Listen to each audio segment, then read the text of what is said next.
Welcome, brothers and sisters, to Magic Me. Today, I want to explore the topics of the law of attraction and touch on a couple of key elements of the law of attraction that I feel personally are missing from the mainstream belief and understanding of how that works and how to make it work in your life.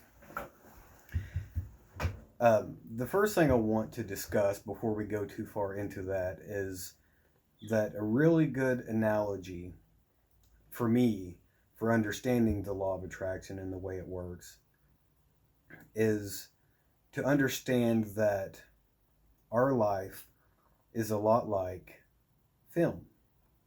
A good analogy can be made between the true nature of life and film. So, just like I was talking on the Akasha records in my previous video, there is an energy field that is the true nature of existence that permeates every level of reality.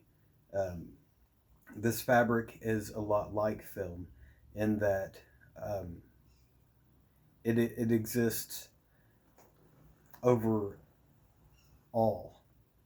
It exists at every level, and just like film, um, it is very sensitive to energy, and um, any thought, action, or deed, just like on film, makes an indelible impression that will last forever on that film. And so every moment of our life is like a single frame of film that has recorded your thoughts, emotions, feelings, actions, and deeds. And because of the way reality is structured, um, every moment is a snapshot in what we call time that exists um, in all places at the same time. So, so that what is happening now is happening at the same time as what's happening in the future, as what has happened in the past. There is just now. That is all that is. Um, the the belief that we exist on a linear timeline, that here's the past and here's the future, and we operate somewhere in between, is it's a misunderstanding, and it really is a failure of our consciousness to be able to wrap our minds around the many layers of dimension of existence. Um, but I don't want to get too far into that right now. For right now, I want to talk about the film, the field of Akasha, right?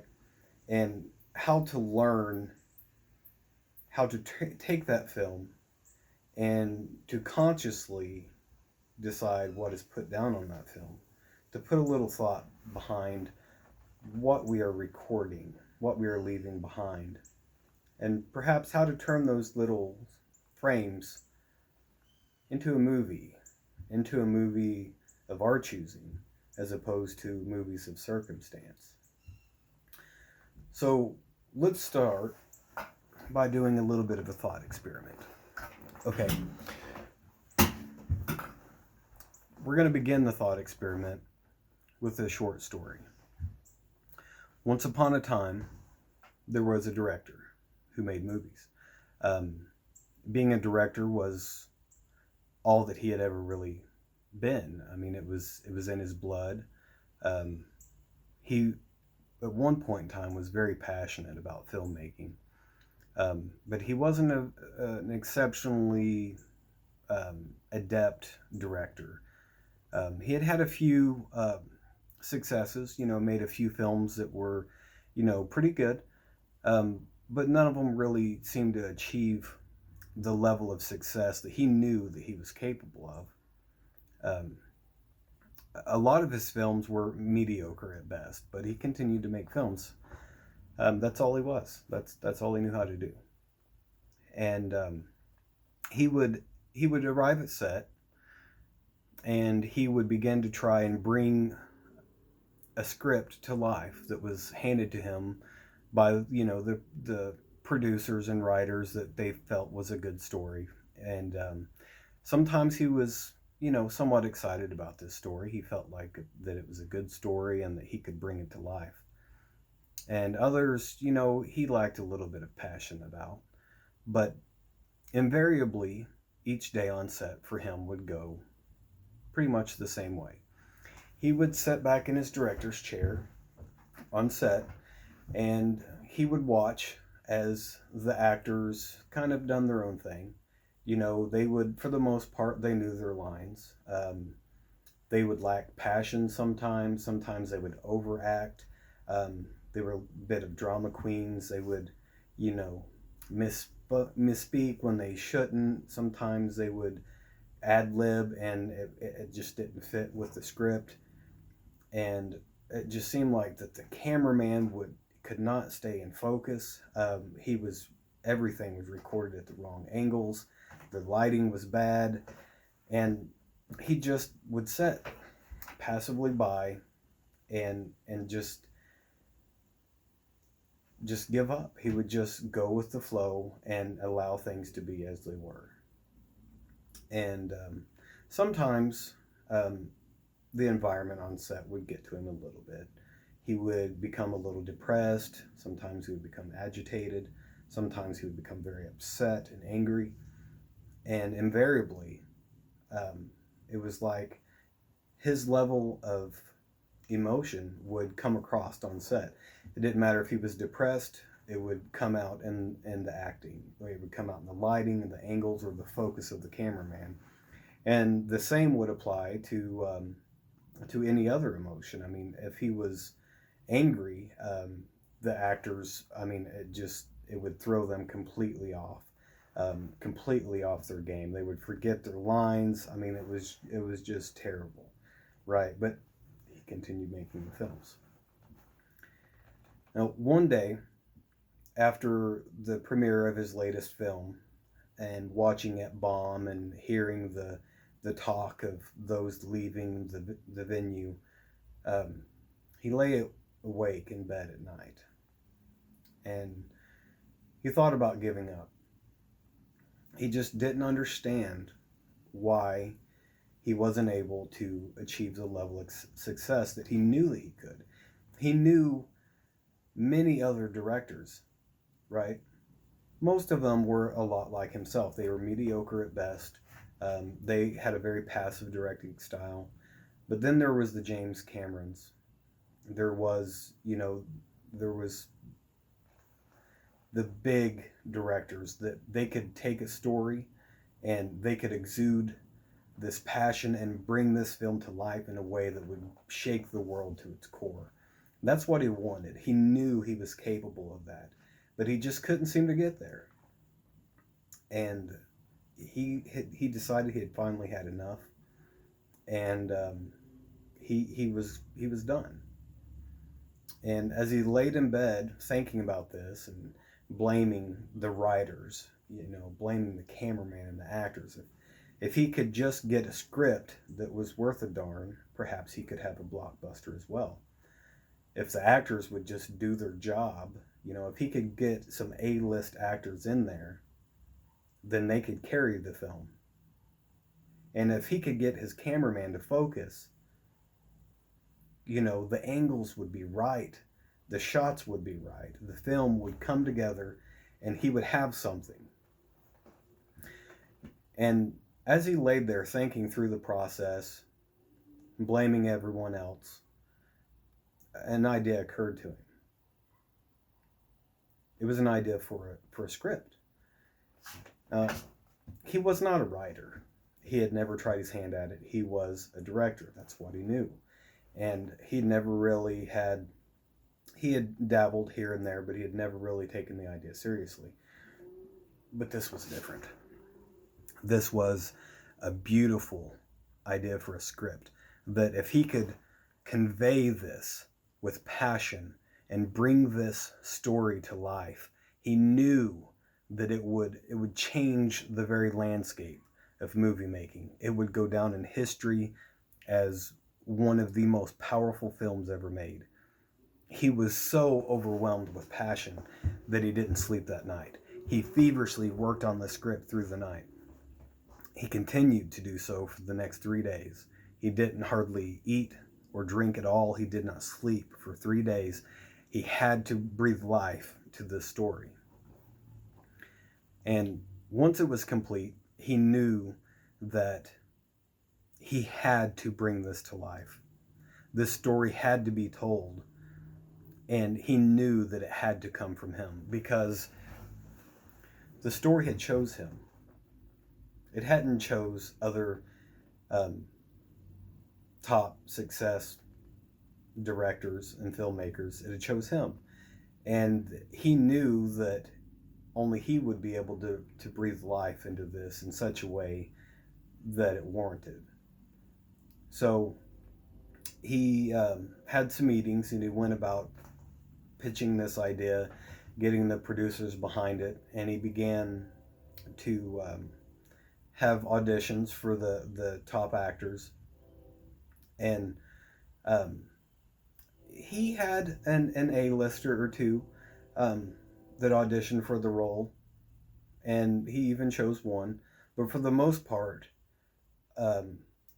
he listened and he watched carefully to the actors, trying to see which one was able to embody the spirit of the character, and the one with the right energy, the one who was able to bring life to this character. And he was very happy with the results. He just knew that if he was able to get the cameraman to focus and shoot the angles correctly, that he would be able to bring the story to life. So a few weeks later, on set, they began shooting this film.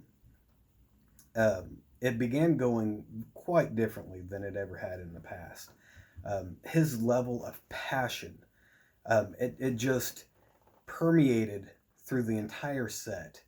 Everyone was alive with passion and energy. Everyone knew their role. They knew their lines. They knew what they needed to do to bring this story to life. They began filming, and the cameraman, for the most part, was on point. He was focused, and he was shooting the right angles. Every once in a while, the director would have to be like, no, hang on a minute. We need to shoot this from here with the sunset in the background. And, he would bend the cameraman in such a way that it would bring to life his vision, right? And so he would have to give a couple of gentle nudges to the cameraman to align that focus and hone him in on the proper angles. And the actors, the same went for them. For the most part, they done an excellent job. And whenever they would begin to stray a little bit from his vision, he would have to give them a gentle nudge and give them a little further explanation of the vision that he had in his mind so that they could bring it about into life. And things were going really well. The emotions that plagued him in the past seemed to have been swept away with passion and the enjoyment of the process and the anticipation of this creation that he was bringing to life. And a few months later, they finished the film, and he anxiously awaited the release of this film. The screening for his release went smashing. It exceeded all expectations. People left in tears and joy, and I mean, it was just an overwhelm of emotion. And he just could not believe the impact that this had on people. And his film quickly rose to the top. It smashed all of the records, and he was elevated to the very top tier of directing. Now, imagine for a moment that you are this director, and that filmmaking is a metaphor for life. Do you sit back passively in your director's chair, watching as the actors go about their business, not really leading them in the direction of your goal, not leading them in the direction of your vision? Do you correct them if they misspeak? What about the cameraman who loses focus? See, filmmaking can be used as a very powerful metaphor for life. You are the director of your life, and you are the writer. The sad part is that most of us don't write our own script. We try our best to make it through the scripts that are handed to us, and we get frustrated with the results. We get overwhelmed, and we're not happy with the results of the script. And so it becomes important to learn to write your own story, to write your own story, and breathe life into your vision. And just as you are the director, the cameraman acts a lot as your mind, who loses focus. And the actors are your thoughts. And all of this is affected by your level of energy as the director. See, each emotion has a different vibrational frequency. And if you are in a low energy level, if you're unhappy generally throughout life, if you are depressed, that energy sets the tone for the entire set of your environment. You bring the cameraman down. He don't care if the lighting's bad. He loses focus. The actors tend to get upset. Their director don't really care. They bounce around from place to place. They misspeak. They forget their lines. They ad-lib inappropriately. And what you get is a mediocre film at best. But what happens when you take a more active role as a director? What happens when you get an idea that is so powerful that you know you must bring it to fruition? Magic happens. That's what happens. It becomes very important to realize your role. You are not your mind. You are not your thoughts. You are not your emotions. These are modifiers of your environment. But they are not you. You are the director. And if you want true change in your life, if you want your vision to become a reality, it's time for you to take a more active stance in directing if you want that vision to come about. Think about that for a little bit. Let me know what you think.